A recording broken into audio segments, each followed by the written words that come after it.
All right, story time. Bear with me. This is kind of a long one.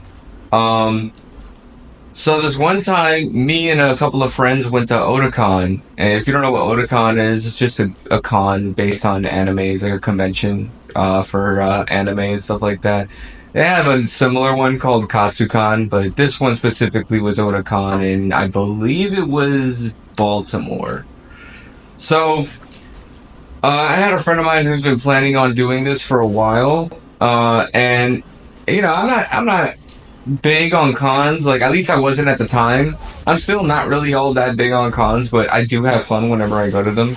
So this one specifically, I remember to prepare. I got I want to say like a gallon's worth of peach Ciroc, and I think it was a gallon. I just remember the bottle being ridiculously huge. And so I got this stuff prepared and everything, and then my friends, they bought a bunch of weed and stuff like that. And we put money down for one, the con itself, and two, the hotel we were gonna stay at. So uh there was so much that just happened. So before I even went, my mom was telling me, to be careful and stuff. That she had a dream that I got arrested or something like that. And I'm like, oh, mom, moms are gonna worry. So I'm like, I'll be fine. There's nothing that's gonna happen. So, uh, we head on over to the con. And we're smoking on the way there and everything like that. And we get there, and the first day we were just kind of settling in. Then we head on out to the con, and I was dressed as Lobo from I guess the DC universe. I know, completely nowhere near where I'm supposed to be. But the thing about cons is that sometimes people will cosplay as like things that are like not even related to the con at all. That's a pretty common thing. So I'm going to an anime convention dressed as like a DC villain, and my two friends are actually dressed as a Bloodborne characters. So they're gaming what you call 'em, cosplay. So you know we're taking it with a grain of salt. We're just like, whatever. We're just here for the fun and checking things out. And I remember we're just kind of like, heading on out over there. We're having fun. We eat at P.F. Chang's and stuff like that. It wasn't really too eventful. But we did meet up with one of our buddies. And if you remember my story time from the time that we went to the Great Falls, the guy that brought the dude when he was supposed to bring him, we met up with him, you know? And once again, he is on acid, enjoying himself at the con and stuff like that. I'd rather him been on it at this stage rather than, before. But, he was having fun. We're also with our sickly buddy at the time. Uh, and he was in for the party too. So, we go and enjoy ourselves at the con. Nothing crazy. We're taking some drinks and everything here and there. When we go in and out of the con, because we left it at the car, and yeah, we were getting turned. Just going through the con, pretty drunk and enjoying ourselves. So, uh, later on, he was like, "Hey, do you guys want to join us and come our way so we can all have a session together?" And we're like, "Yeah, sure, no problem." And keep in mind, he's brought weed over too. Um, my boy has weed. His girlfriend has weed. I have weed. All of us in the car have weed of some sort and of some weight. You know.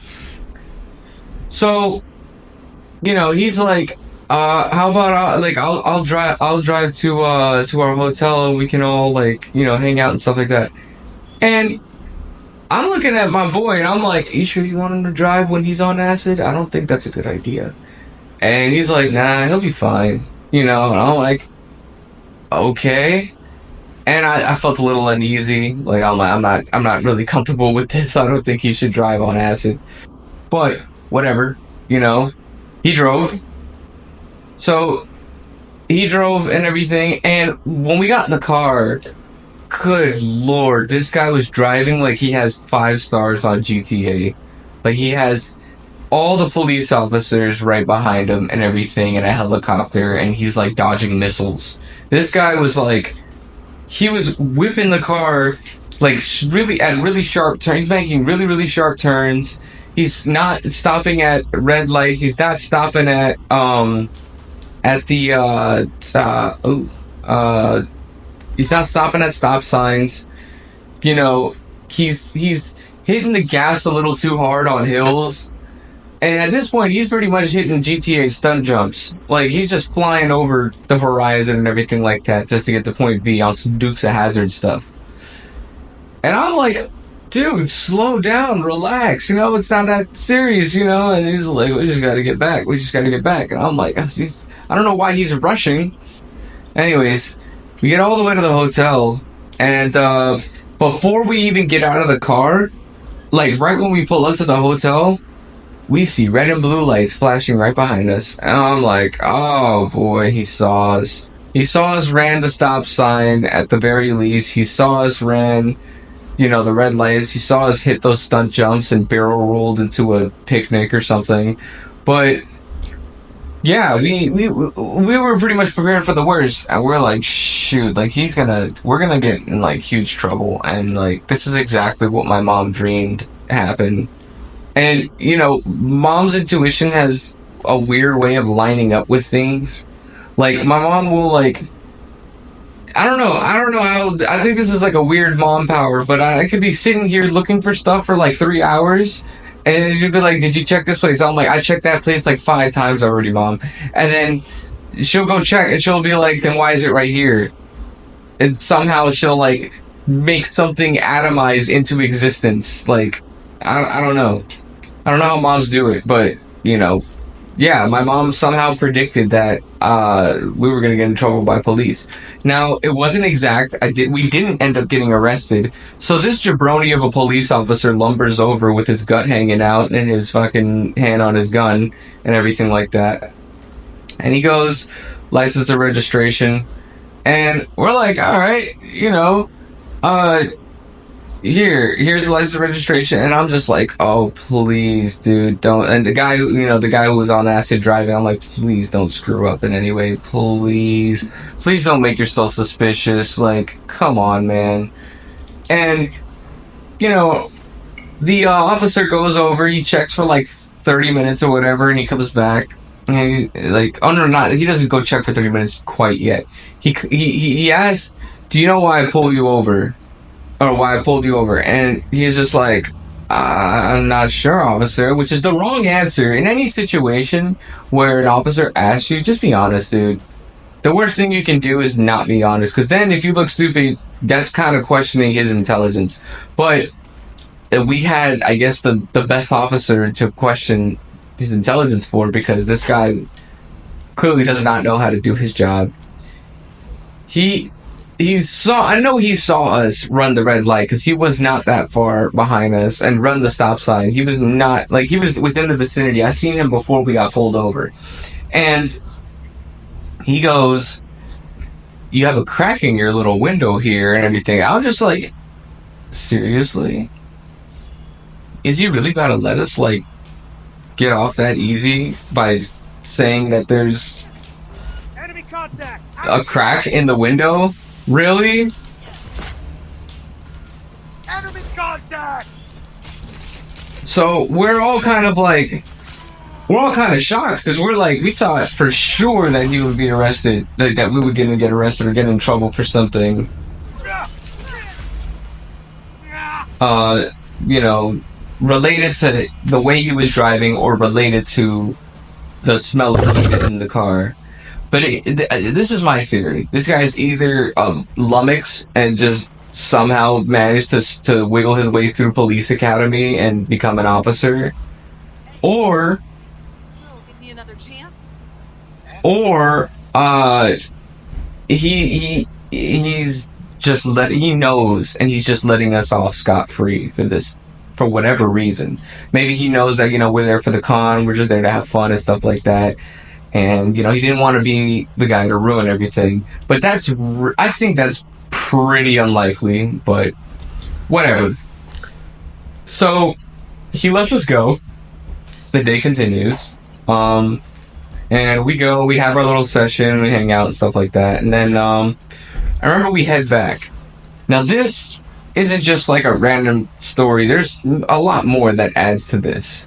This was one of the main reasons why I wanted to even tell the story, because I thought this was pretty hilarious that happened. So we make it back to our hotel after our session, and we're getting ready for bed. And, me and my boy, we're talking, and at the time, I had these draws that were like boxer briefs, and they were cut a little low. Now, I had these boxers for a little bit, and I figured, they still work, they're not messed up or whatever. This is the importance of, I want to say, buying boxers every 3 to 4 years, maybe 5 years, like a new pair, because you never know when you grow, especially in your like early adulthood, because you never know when you'll grow out of them. I definitely grew out of them, because what had happened next was my boy, I was talking with him, and I was in my boxers. His girlfriend was already asleep in the other bed, and I had the bed on the left. So he's sitting on my bed and he's talking to me and stuff. Oh shoot. He's sitting on my bed and he's talking to me and stuff, and he goes like he's listening to me, but something in his expression kind of shifts. Like, I was looking at him, looking at me, and I watched as the light in his eyes slowly faded away. And I'm kind of confused, but I'm still, talking to him, just, recalling a story or something like that to him. But then I looked down and I noticed something. My ball sack is quite literally hanging out of my boxers, because I was sitting in a way where I was like, I had my knee propped up and my other leg to the side, and my ball sack kind of just oozed out from the side of my drawers, and it was just decided to pop out for a little quick cameo. It's like, hey, what you guys talking about? And I quickly put it away and didn't mention anything about it. It was just like a quick unspoken thing. I was just like, ooh, I hope you didn't see that, And I go back to talking to him, blah blah blah, and then we wrapped up the night. I didn't find out until many years later that he saw. He definitely saw. And we had a laugh about it and stuff like that. And then, in my head, I'm thinking it like this, right? If there were ever a time or ever a case where me and him would stop talking to each other and stop being friends or whatever the case, where we no longer hold any type of relationship together, that image of my sack will forever be burned into his head. And I don't know, I thought that was pretty funny, because I'm like, I literally put a cigarette out on his memory of seeing my balls, and that's gonna stick with him for the rest of his life, whether we're friends or not. So we're bounded together as brothers solely on his visual of my sack. But as the day continued, right, or the next day rolled over, we went and we were drinking, we were having fun, going through the con and stuff like that. But later on, I remember we were looking through the shops, but we weren't going to spend too much time at the shops because I had to go to work that same day. And we were about 45 minutes to an hour drive away from my job. And unfortunately, I was going to be late if I didn't get out of there anytime soon. So we were going to stay in the shops for just a bit. Anyways, so we go through the market area, where people are selling artwork and Gundams and like katanas and bongs and all kinds of weird, crazy menagerie of stuff. We came up to one gazebo that had maybe not gazebo, what is it called? Stand. We came up to one stand where they had mystery bags all laid out. And, that's a really stupid thing to do. Like, you shouldn't leave. If you're going to run a stand, the last thing you should do is leave product on the other side of the desk that you're sitting at. Because people will take advantage of that. And that's exactly what we did. We took quick advantage of it. And yeah, I know, karma's probably going to get us for it. Oh, come on. Whatever.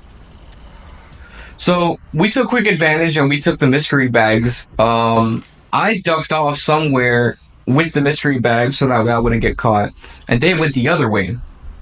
Now, this is where a huge mistake had happened because as I'm, walking around, I alright, I got the bag secured, now it's time to find my friends and regroup. And I can't find them anywhere. And my phone is literally on 1% now. So I'm trying to find them. And I'm like, where could they have gone? They couldn't have gone far. We're all in the same room together. But it's still a big room. It's still the size of I don't know, a stadium. Maybe not a stadium. A little shorter. More like a warehouse. So we're trying to find each other. And I can't find them anywhere. So I'm looking around everywhere. I'm trying to find them and everything like that. And I'm getting no luck. And then I end up going towards this one area close to the exit. Because I remember them saying that they're by the exit. They didn't tell me which side of the exit though. So here I am trying to go towards the exit and find them and stuff like that. What? Really? Cool.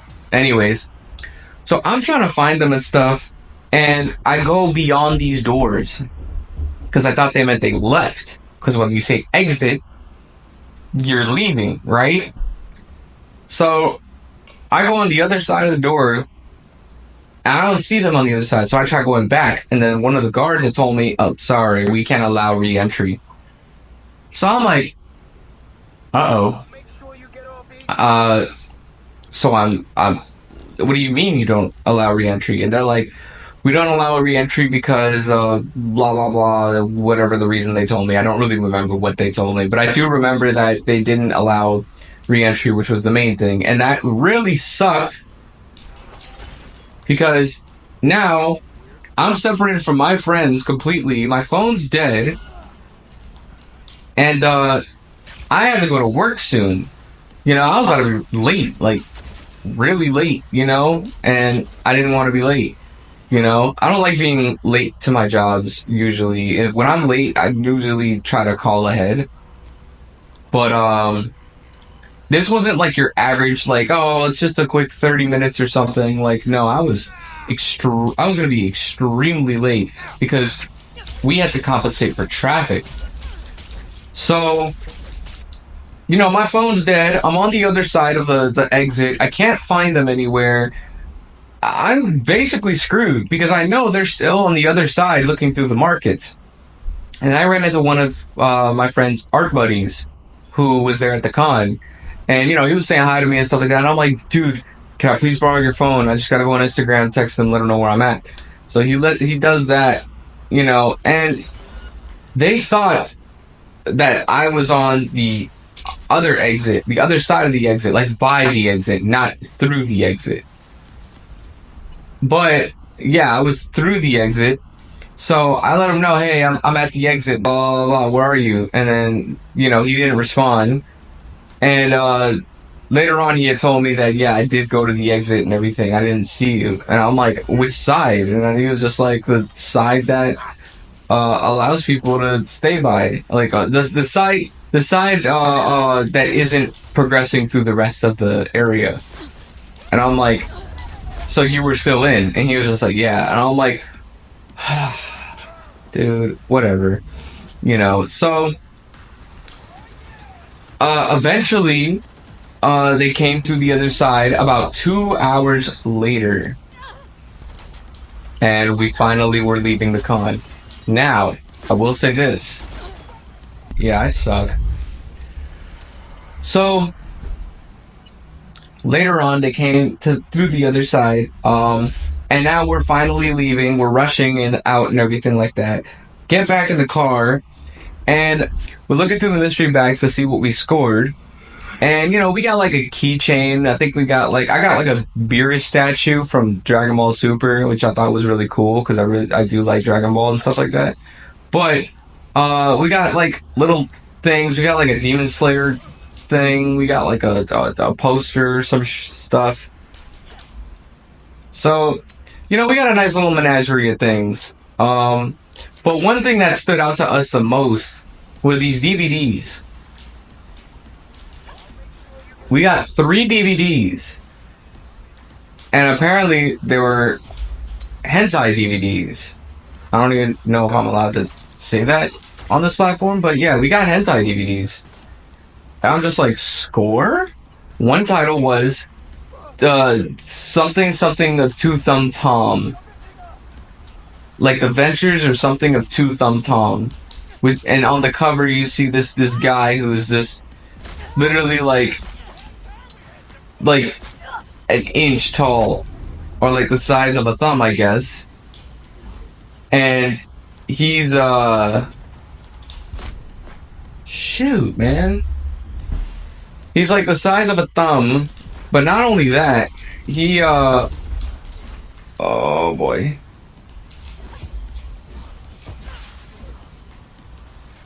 He's not only the size of a thumb, he's like sitting on some like titties or whatever. And then the other thing, the other DVD that we got was something on the lines of like some samurai thing. I ended up keeping that DVD, and I watched it, and it was hilarious because it was. I'm not gonna explain the plot of it. Anyways, the other one was like Pervs on a Train, you know, something like that.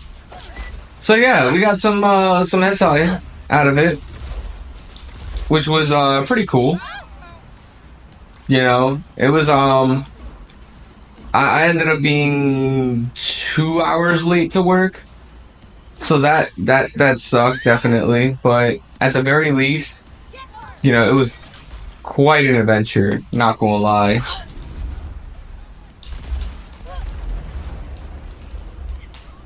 And yeah, that's pretty much it.